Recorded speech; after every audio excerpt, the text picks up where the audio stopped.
The Codex Quadrivium is a holy book of the Abon people, and I've been reading it and studying it for some time now, and I've committed to reading the entire thing into log for our own records. In Book 1, the Book of Origin, it tells how a failed starship experiment shattered reality and created a block-like world that we all now know. As escape pods scattered across time, one landed on a new world, this world, where people first awoke. A man named Thon gave them speech, and they called themselves the Odrim, meaning those who awaken. The book follows their rise, their unity, and the quiet beginning of the divisions that would shape all of history. I'll now continue with Book 2, the Book of Sundering.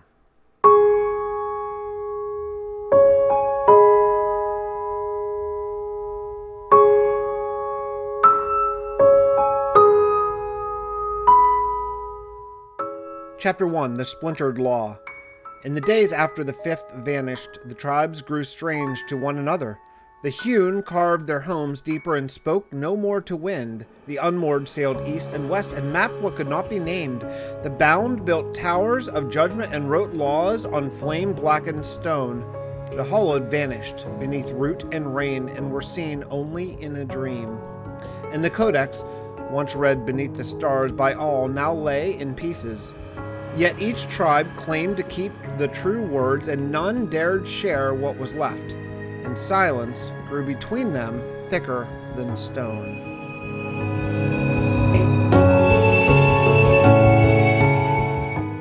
Chapter 2, the Ashen Keepers.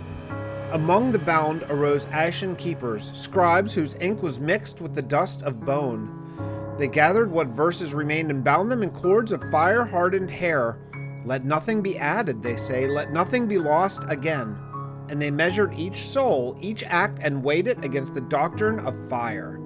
For the bound believed the second flame would come, not to awaken, but to burn. They taught that Elrond, God unseen, would measure all and cast out the broken, and they wore no color save for the red of judgment and the black of forgetting. And they said, mercy is the chain of the lawless.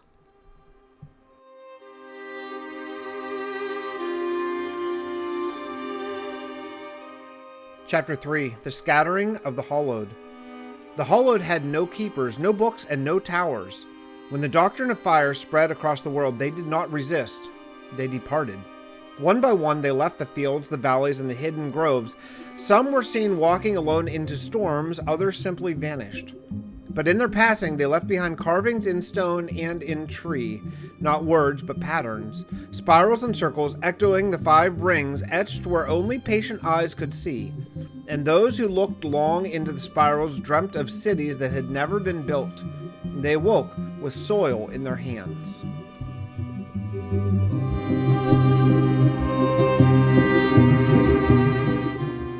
Chapter 4, the Silence Between.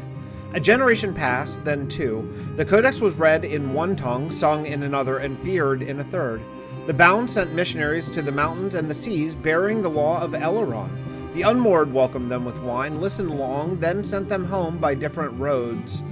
The hewn refused them, and their gates were sealed by dawn. And the Hallowed did not answer, though the missionaries swore they were being watched. And in time the world grew quiet, but not still.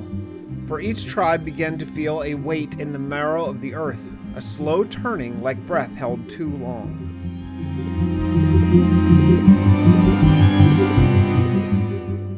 Chapter 5, the 4 Tribes. In those days the tribes no longer gathered in council nor shared in feast.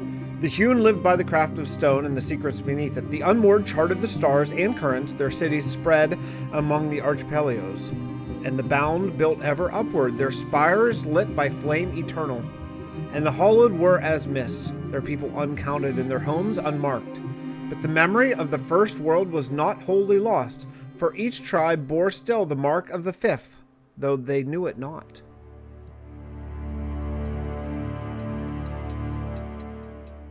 Chapter 6, the Child and the Prophecy. In a village not marked on any map, a child was born during a storm without rain. His breath came slow, but his eyes were open. On the 3rd night he whispered a word no one understood, but all remembered. The elders brought him before the hearth and asked his name. He did not answer, but reached into the fire and pulled forth a coal without harm. On the next day the village awoke to find symbols scorched into the earth around them. and in the center 5 rings, bound by a 6th. The bound were summoned, the child taken to the high spire.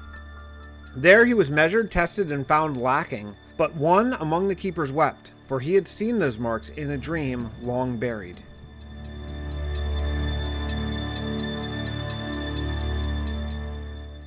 Chapter 7. The Bound's Decree. The Council of Flame met in secret, and the child was declared unclean. He bears signs unmeasured, they said, and symbols not of our keeping. Yet they did not kill him, for the doctrine said, none shall slay a bearer of fire unless the fire first consume. So they sealed him beneath the mountain in the hall of quiet stone, and they burned his name from the scrolls. But some among the bound were troubled. One keeper left the city that night, taking only a single page from the child's trial, and he whispered to the wind, the 5th is not forgotten.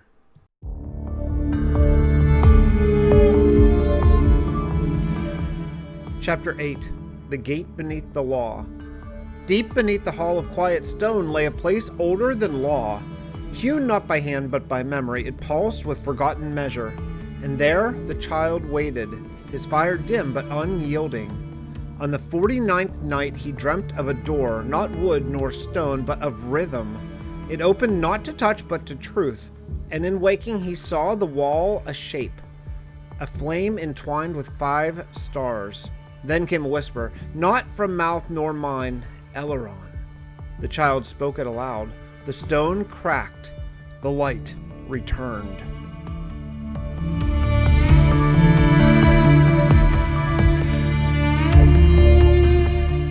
Chapter 9. The Doctrine of Fire. And the keepers above heard the sound and trembled. The high scribe opened the sealed page and saw it now bore new ink. And the ink read, he is not the 5th, he is the flame that reveals. And so began a new doctrine, not one of silence, but of trial. The child was brought forth and named a vessel, not a prophet. He walked the spire thrice, with each step the fires dimmed. He spoke only once, measure not the flame, lest it measure thee. And then he vanished into the inner sanctum, where none dared follow.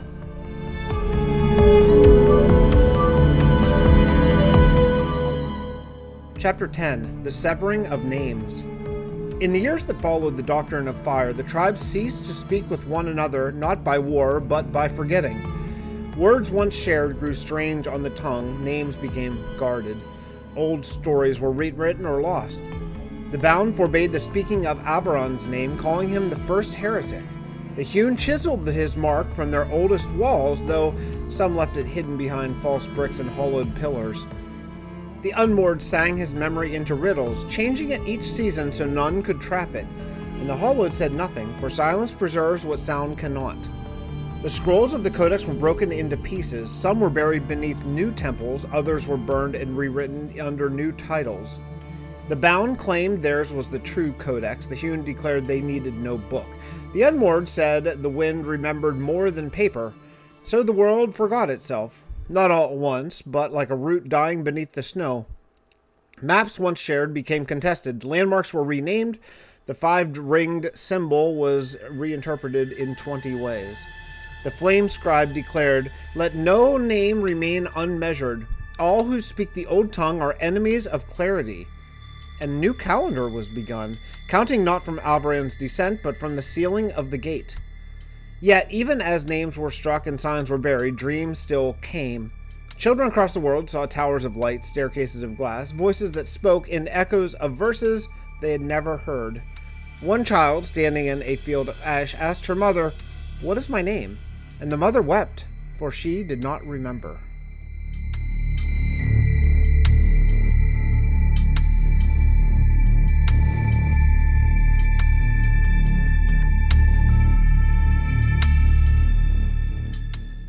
Chapter 11. The Sealed Cities.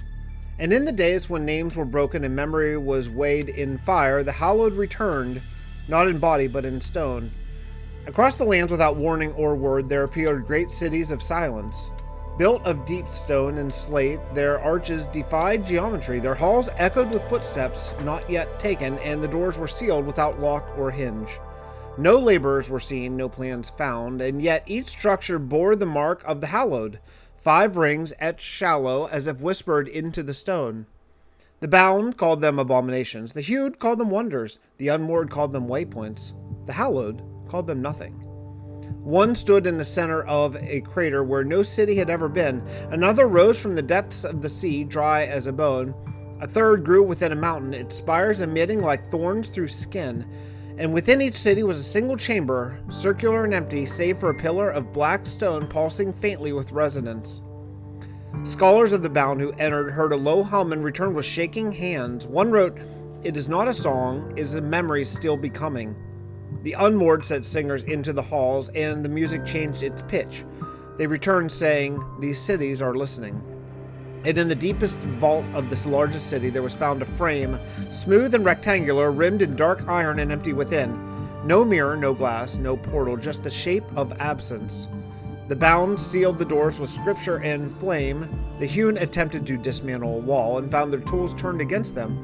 The unmoored camped in the shadows of the towers and waited. The hallowed, if they watched, made no sign. And the city remained still, its doors sealed, its halls unworn, a monument not to the past, but to a future no tribe yet understood.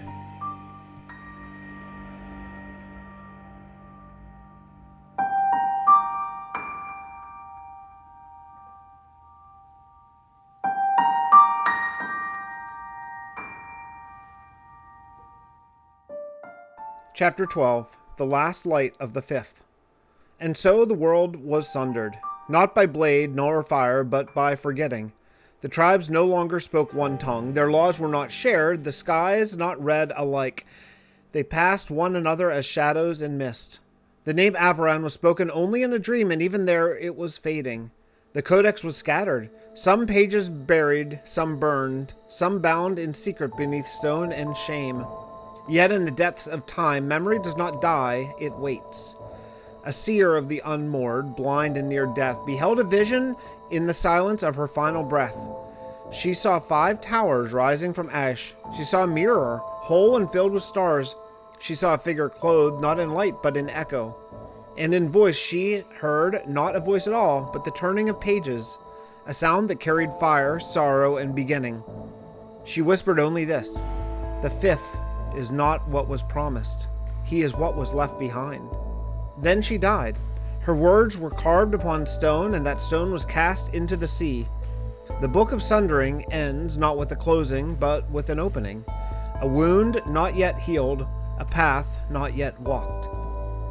Let those who read remember, he who beneatheth silence shall not be silence. He who remembereth nothing shall awaken the world.